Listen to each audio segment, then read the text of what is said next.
ফাইজলামি করেন আপনি আমার সাথে? না আপনার সাহস কি করে হয় আপনার মতো একটা ডিশ ব্যবসায়ী আমাকে পছন্দ করে? হ্যাঁ, কি আমার ব্যাকগ্রাউন্ড সম্পর্কে আপনি জানেন? আমার দিকে তাকান, জানেন না আপনি? আমার তো লজ্জা লাগতেছে যে আপনার মতো একটা ডিশ ব্যবসায়ী আমাকে পছন্দ করে।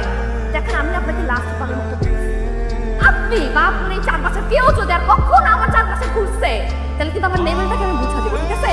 আর আপনি এরপর থেকে নিজের লেভেল অনুযায়ী কাউকে পছন্দ করবেন, এর উপরে না। উস্তাদ, এটা কি হলো উস্তাদ? বেরোবো যেটাও সেটাই হয়েছে।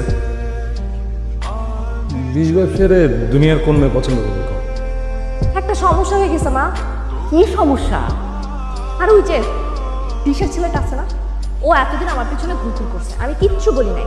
তারপরেও কি করছে, এলাকার সবাইকে বলে দিয়েছে আমাকে ভাবি ভাবি ডাকতে, আমি তারপরে কিছু বলি নাই। আর আজকে কি করছে জানো, ওর মা আমাকে মার্কেটে পাইছে, তেজে দেখো আমাকে আংটি পরে চলে গেছে, আমি কিছু বলতেও পারি না। এত বড় সাহস কিসের বাচ্চা? আমি এক্ষুনি থানায় যাবো।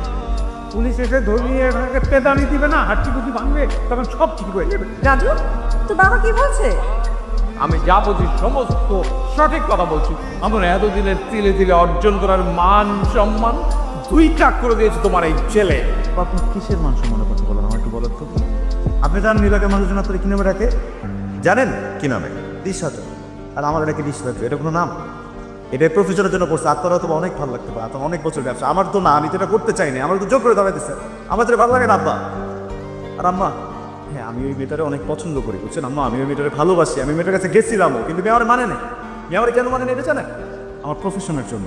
আমি যদি একটা চাকরি করতাম বা অন্য কিছু করতাম এটা আমার মেনে নিত, কিন্তু আমার তো প্রফেশনের সমস্যা, আমরা তো ডিশ ব্যবসায়ী, এর জন্য মেয়েটা আমার মানে নেই। মাঝে মধ্যে মনে হয় এর থেকে না জানলো না ভালো ছিল আব্বা। আপনি কম বলছেন না, সমান সমান সমান সম্মান সমান কিসের সম্মান? সমাজে না আব্বা স্ট্যাটাস। ও Very good. Travis Implementation. আমি ডিশ আজম। ওকে, নো প্রবলেম। আমি ভিখারি হিসেবে থাকতে চাই। তুমি আমার সন্তান যেহেতু, সেজন্য আমি তোমার প্রাপ্য পাই টু পাই দিয়ে দেবো। বাট ফ্রম টুমরো তুমি যাবে না ওই ডিশ ব্যবসা, ওকে? মনে রেখো কথাটা। যাও, তুমি তোমার স্ট্যাটাস নিয়ে থাকো।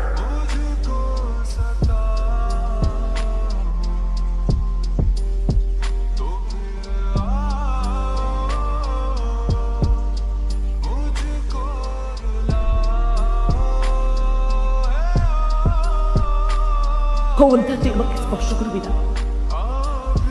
আমি কোনো খুনি ছেলের মা না, আমার কোনো ছেলে নেই, ছিল না।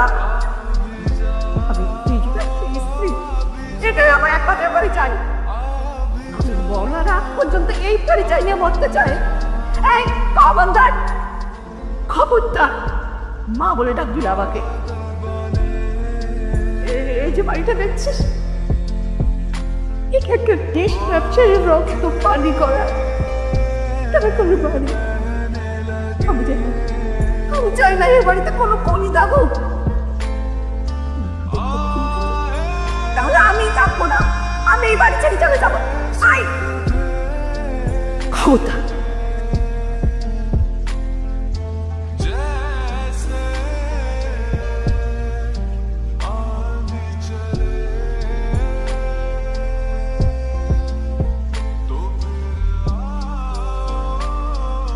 ও কিছু বুঝতে পারে না তো? বোঝার উপায় আছে? আমি তো হোটেলের খাবার করে চালাই দিই। আপনার হাতের খাবার হোটেলের খাবার তো সেম টু সেম। আমার খাবার হোটেলের খাবারের মতো? 5 স্টার।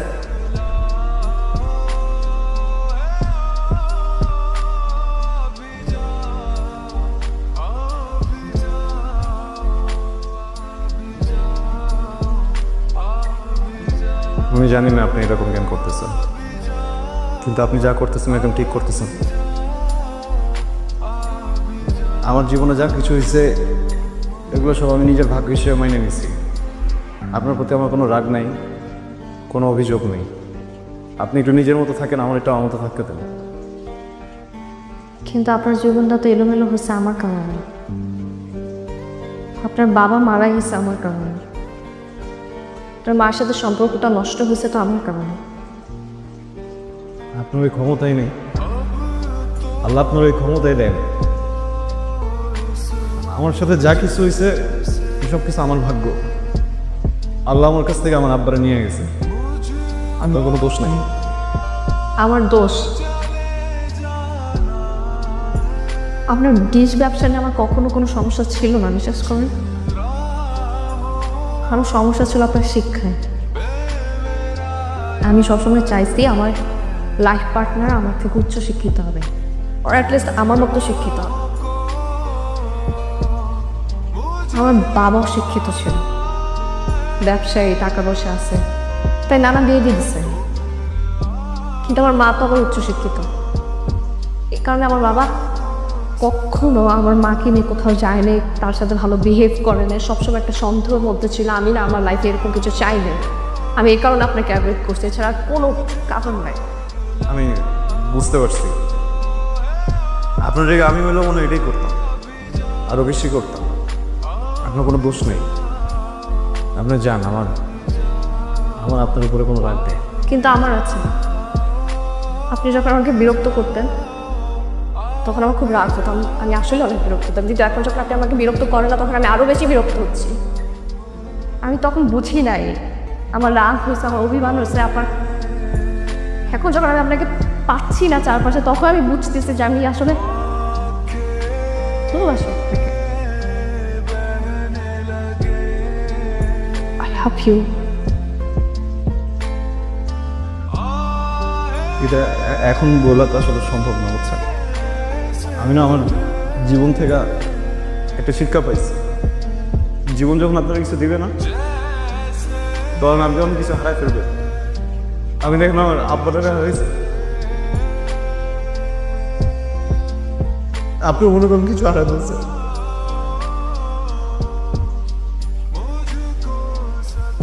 হারাতে চাই না আমি, আমি বেটা থাকতে পারবো না, আমি ভালোবাসি প্লিজ।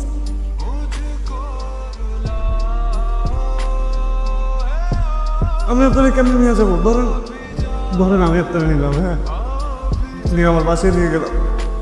আমার মা কি মানবে? আমার মা বুঝতেছে যে আপনার কোনো দোষ নেই, আমিও বুঝছি, সবাই বুঝছে আপনার কোনো দোষ নেই, কিন্তু আমার মা তো মানবে না। আপনি মানাতে পারবেন, আপনি তো মানাতে পারবেন না। মনে করেন আপনার আমার ভালোবাসাটা একটু অন্যরকমের। মানুষ আছে না, চাঁদ থেকে চাঁদের দিকে তাকায় থাকে, চাঁদ দেখতে ভালোবাসে। ওই ভালোবাসে কোনো মিল আছে? কোনো মিল তো নাই। মনে করবেন যে আমাদের ভালোবাসাটা ওইরকম, আমাদের কোনো মিল নেই। আপনি আপনি আমার ভালোবাসা দূর থেকে আমার মনে করেন। আপনি যখন রাস্তা দিয়ে যাবেন, আপনি রাস্তা দিয়ে যাওয়ার সময় যদি কোনো দেখেন যে আপনার হঠাৎ করে একটু মুচকি হাসি আসছে, আপনি ভাইবেন না আমি আপনার ভালো কিছু রাখতেছি, আমি আপনার মনে করতেছি। আর তখন যদি ইচ্ছা হয় আপনি আমার মনে করেন।